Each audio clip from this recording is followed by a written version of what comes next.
What's up, guys? Welcome back to my channel. My name is Stephanie McQueen. On this channel, I love to give you guys tons of cleaning hacks, tips, and tricks, as well as cleaning motivation. So I'm back with another video to test a cleaning hack. We're going to find out if this is really a hack or if it's whack, and don't even waste your time.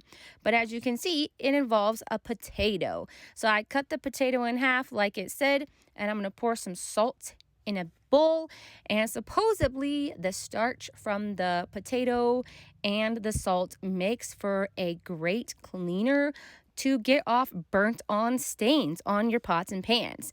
If this actually works, that would be super cool, but I'm definitely skeptical if this can really work or not. So it says to just rub it on the stains. So I'm just doing that. I'm rubbing it on, and hopefully it will take it off. But right away, I'm noticing that it's just making a big mess, and I'm getting salt everywhere. So I'm probably already creating more work for myself, which nobody needs that. We already all don't have time, so we don't want to make things harder than they need to be. But initially, I honestly don't notice anything happening, but I'm just going to keep trying because it says, sometimes it takes a while.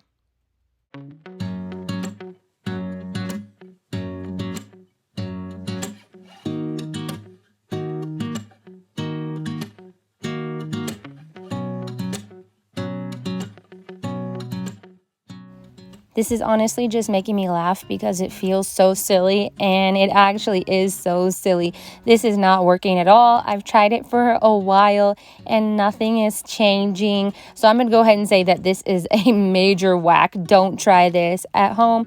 It's a big waste of your time. It creates a huge mess, and I basically just wasted some salt and a perfectly good potato. If you guys want to know a real method that actually works to get the burnt stuff off the bottom of your pots and pans, I already did a video on that. I will put it above and in the description box below. All right, guys, if you liked this video, be sure to give it a thumbs up. And, of course, subscribe if you're new. See you in the next one. Bye.